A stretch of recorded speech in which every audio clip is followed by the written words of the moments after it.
Right, super super, గట్టిగా claps అండి అందరూ కూడా. సో నెక్స్ట్ మన వెలమ సంక్షేమ సంఘం మళ్ళీ కొన్ని డాన్సుల్లోకి వెళ్ళిపోయి ఆ తర్వాత గేమ్స్ ఆడదాం. సో పిల్లలు మాత్రం టాటూ అనేది పీడించండి, నో ప్రాబ్లం, మీకు నచ్చిన టాటూస్ వేయించుకోండి అండ్ రెడీగా ఉన్నారు మీకోసం. సో ఇప్పుడైతే mister Narasimha, let's welcome and famous mimicry artist.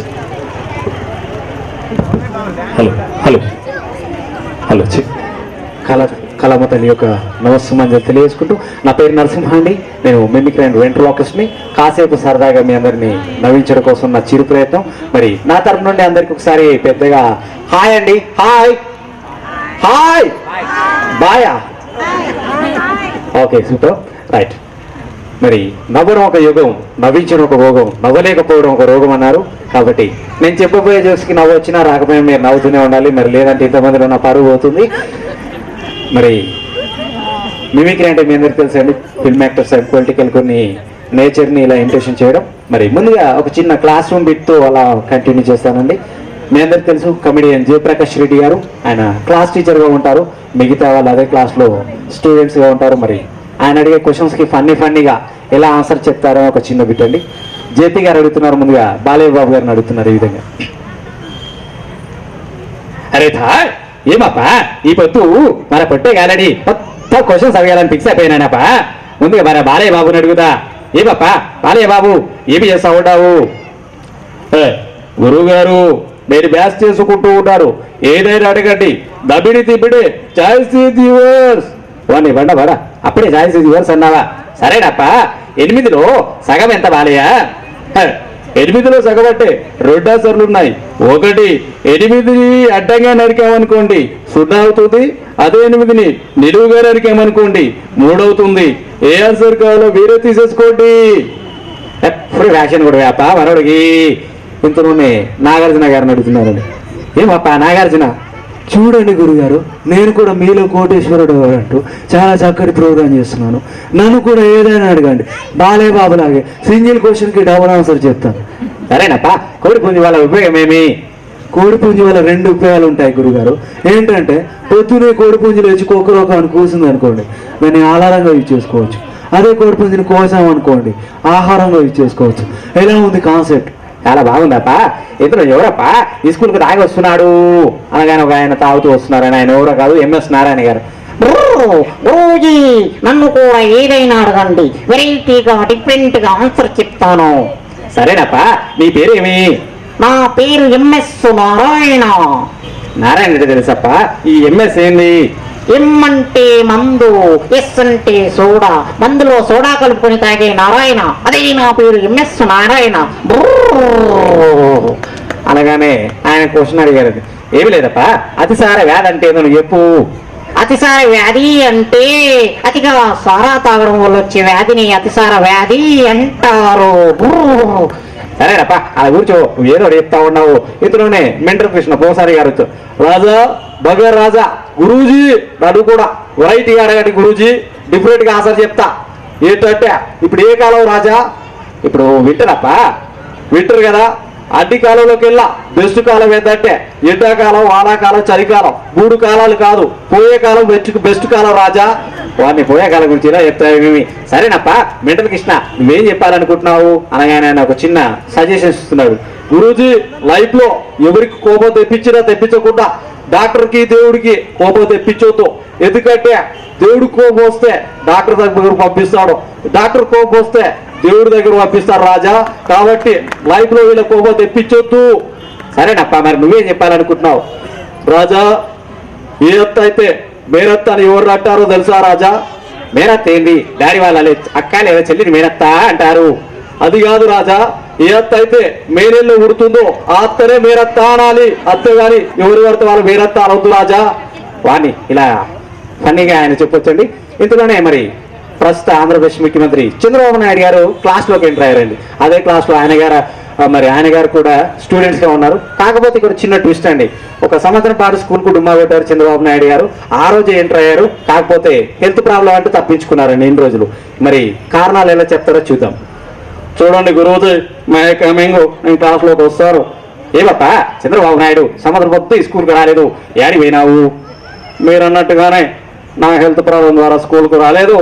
కాకపోతే క్లారిటీగా సంవత్సరం మొత్తం ఏ విధంగా హెల్త్ ప్రాబ్లం వచ్చిందో చూపిస్తాను.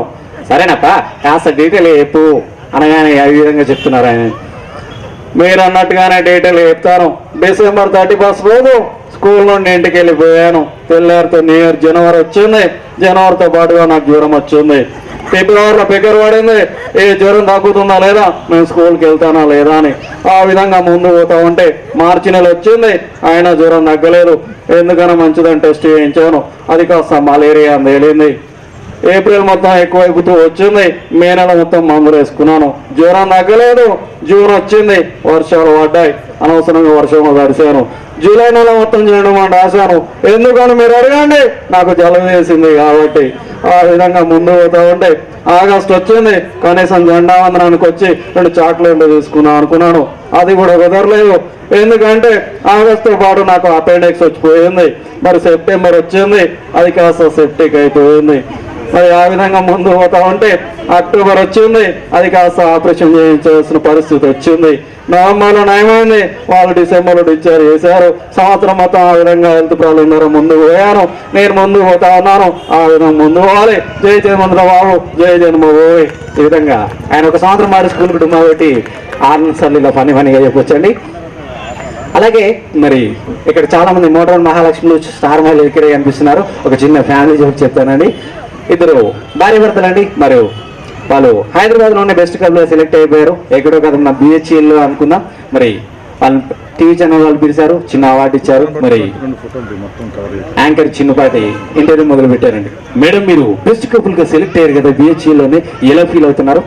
అప్పుడు చాలా హ్యాపీగా ఉందండి, చాలా హ్యాపీగా ఫీల్ అవుతున్నాను. ఎందుకు మేడం మీరు ఇంత హ్యాపీగా ఫీల్ అవుతున్నారు? ఏం లేదు బాబు, మా ఆయన తెచ్చినటువంటి నగలు పర్చీలు ఇవన్నీ పక్కింటి వాళ్ళకి చూపించి బోర్ కొట్టేస్తుంది. ఇప్పుడు టీవీలో అయితే టోటల్ హైదరాబాద్ చూస్తుంది, అలాగే ఏపీ మొత్తం చూస్తుంది కదా బాబు.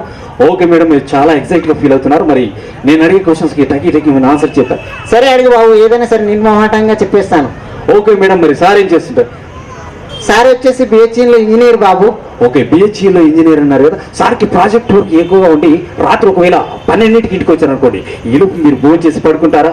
భోజనం చేయకుండా సార్ కోసం వెయిట్ చేస్తారా?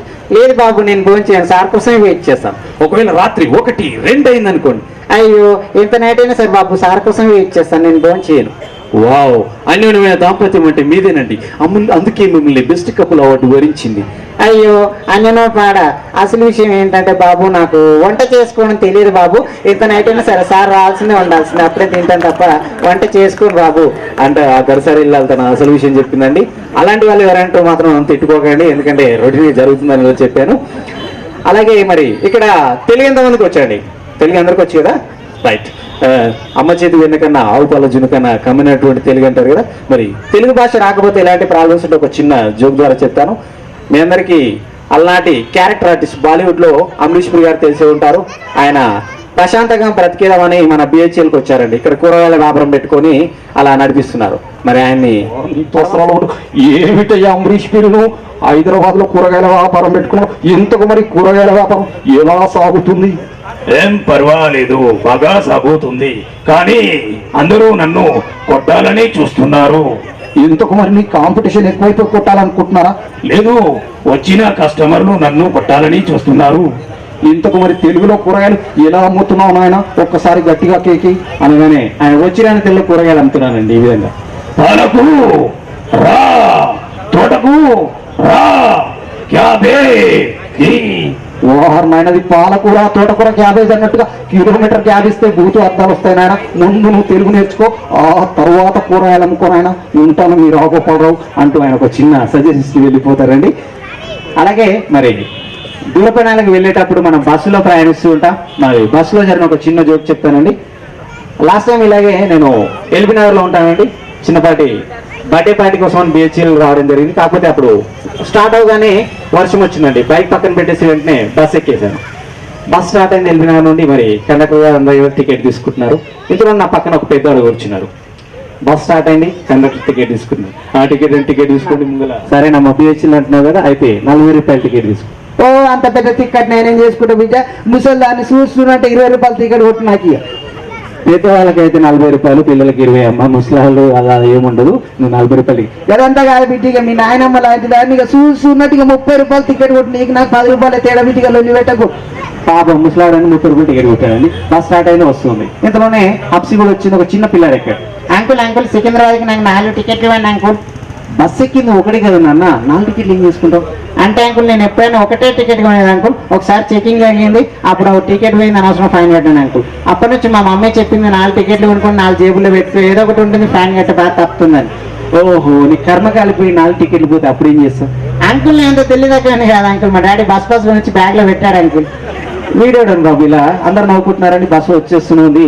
కాకపోతే మెట్రో ప్రాజెక్ట్ వర్క్ వల్ల హెవీ ట్రాఫిక్స్ అవుతున్నాయి, మరి జామ్ అవుతున్నాయి కాబట్టి సికింద్రాబాద్ ఒక 2 మినిట్స్ పక్కన అయిపోయాడు డ్రైవర్. చిన్న ఛాయ్ తాగాడు, మళ్ళీ బస్సు ఎక్కాడు. బస్ స్టార్ట్ అయింది, క్లచ్ తొక్కేశాడు, గేర్ రాడ్ కోసం చేపెట్టాడు. గేర్ వేసి మూవ్ చేద్దాం, కానీ అక్కడ గేర్ రాడ్ లేదండి బస్సులో. ఇందులోనే కండక్టర్ నేను ఛాయ్ తాగొచ్చే లోపల గేర్ రాడ్ తీసేసిరు. ఎవరు తీసిరు? ఏమో నా టికెట్ బిజీలో నేను చూడలేదన్నా అని ఆయన చెప్పారు. వెంటనే మళ్ళీ నా పక్కన ఉన్న ముసలాడు, ఓ డ్రైవర్ బిడ్డ మంచి ఇప్పటిదాకా బస్ నడుతున్నాయి బిడ్డ, ఇంకో గంట సేపు తోలుతా, ఆ తర్వాత నువ్వులో నేను జర స్పీడ్గా ఉన్నాయి.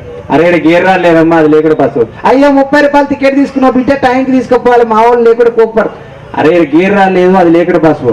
ఓహో గేర్ రాడ్ అంటే అదా బిడ్డ? ఏం లేదు బిడ్డ, నేను బస్సు ఎక్కిన కాడికెళ్ళి చూసిన బిడ్డ, నువ్వు ఓ చేత బస్సు నడిపినావు, ఇంకో చేత దానుడు వీకినావు, బస్సు నడిపినావు దానుడు, నీ కూర్చొస్తలే అని బిడ్డ, నేనే వీకిన నీ సీట్ కింద పెట్టిన లొల్లేదు బిడ్డ, ఇక ఓ నీ బిడ్డ. పాపం డ్రైవర్కి హెల్ప్ చేయమని ఇలా ఫన్నీగా. మరి ఎలక్షన్స్ వస్తే ఎలా ఉంటుందని ఒక చిన్న ఫన్నీ పెట్టండి. ఎలక్షన్స్ వచ్చాయి, మరి అందరికి ఓటింగ్ సిస్టమ్ కాకుండా ఒక ఫన్నీ టెస్ట్. చిరంజీవి గారికి ఒక ఛాన్స్ ఇచ్చారండి. ఆయన గారు వెళ్ళారు, బకెట్ నిండా పాలతో వస్తారనుకుంటే రక్తంతో వచ్చారండి. వచ్చి ఈ విధంగా మాట్లాడుతుంది. అందరికీ నమస్కారం, నేను మీ అందరి వాడు మెగాస్టార్. నేను కూడా గేదె దగ్గరకు వెళ్ళడం జరిగింది. అక్కడ పాలు పితుకుదాం అనుకునేసరికి ఒక్కసారిగా గేదె నాతో మాట్లాడడం మొదలు పెట్టింది. గేదెకు కూడా నా అభిమానంట. నా కోసం ఏకంగా రక్తాన్ని దానం చేసింది. ఆ రక్తాన్ని తీసుకెళ్లి సీఎం సీట్ సంపాదించుకోని చెప్పింది. ఒకవేళ సరిపోకుంటే తను పోయాక తన కళ్ళని చిరంజీవి అయిపోయాక ఒక డొనేట్ చేస్తానని గేదె చెప్పడం జరిగింది. మరేమంటారు? లేదండి, రక్తంతో వచ్చిన సీఎం సీట్ అని ఆయన గారిని కూడా కాస్త పక్కన పెట్టేసి ఆయన గారు వెళ్ళారు. మరి ఖాళీ బకెట్ తో వచ్చి ఈ విధంగా సీరియస్ గా మాట్లాడుతున్నారండి. చూడండి అధ్యక్ష, నేను కూడా గేదె దగ్గరికి వెళ్ళడం జరిగింది. అయితే అక్కడికి వెళ్ళేసరికి అందరినేమో వాళ్ళ దొడ్లోంచి పాలు పితికరమని చెప్పి నన్ను మాత్రం వాళ్ళు చూపించినటువంటి దొడ్లోకి పంపించారు. అక్కడికి బాగానే ఉంది అధ్యక్ష. అయితే అక్కడికి వెళ్ళేసరికి అందరినేమో గేదెలున్న దొడ్లోకి పంపించి నన్నేమో దున్నపోతులున్న దొడ్లోకి పంపించారు అధ్యక్ష. ఇది కూడా ఎంతవరకు సమంజసమో నేను కూడా అడుగుతా ఉన్నాను. ఈ విధంగా ఆయన ఫన్నీగా వచ్చిన తెలుగులో ఫన్నీగా మాట్లాడతారు. ఈ విధంగా చెప్పుకోవచ్చండి. అలాగే మరి చిల్డ్రన్స్ కోసం స్పెషల్గా సౌండ్ ఐటమ్స్. ఓకే, ఇంకా మరిన్ని జోక్స్తో మళ్ళీ మీ ముందు కోసం. థ్యాంక్ యూ అండి. నచ్చిన వాళ్ళు క్లాస్ కొట్టవచ్చు, నచ్చిన వాళ్ళు పక్క వాళ్ళని కొట్టవచ్చు, వాళ్ళని నన్ను పెట్టకండి. Thank you. అండ్ విజ్ఞాన ప్రభ హై స్కూల్ పిల్లలందరూ కూడా మనల్ని ఎంటర్టైన్ చేయడం కోసం మంచి డాన్స్ తోటి మన ముందుకు రాబోతున్నారు. So let's welcome blooming Dale's రాబోతున్నారు. అందరూ ఒకసారి గట్టిగా క్లాప్స్ కొట్టొచ్చండి. ఇది మన ఫంక్షన్, మనం మోహాట్ పడకూడదు. అందరూ గట్టిగా క్లాప్స్.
गणाध्यक्षाय धीमहि गुणशरीराय गुणमण्डिताय गुणेशानाय धीमहि गुणातीताय गुणाधीशाय गुणप्रविष्टाय धीमहि एकदन्ताय वक्रतुण्डाय गौरीतनयाय धीमहि गजेशानाय भालचन्द्राय श्रीगणेशाय धीमहि एकदन्ताय वक्रतुण्डाय गौरीतनयाय धीमहि गजेशानाय भालचन्द्राय श्रीगणेशाय धीमहि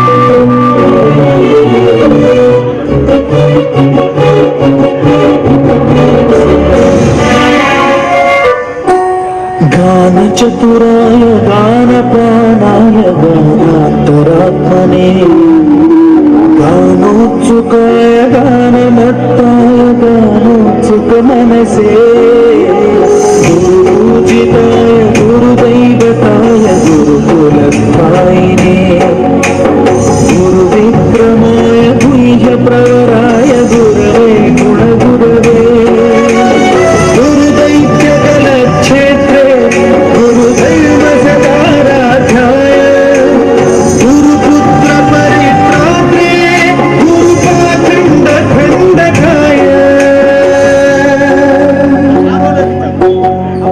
गीतसाराय गीतकर्ताय गीतगोत्राय धीमहि गूढगुल्फाय गन्धमत्ताय भोजप्रदाय धीमहि गुणातीताय गुणाधीशाय गुणप्रविष्टाय धीमहि एकदन्ताय वक्रतुण्डाय गौरीतनयाय धीमहि गजेशानाय बालचन्द्राय श्रीगणेशाय धीमहि एकदन्ताय वक्रतुण्डाय गौरीतनयाय धीमहि गजेशानाय बालचन्द्राय श्रीगणेशाय धीमहि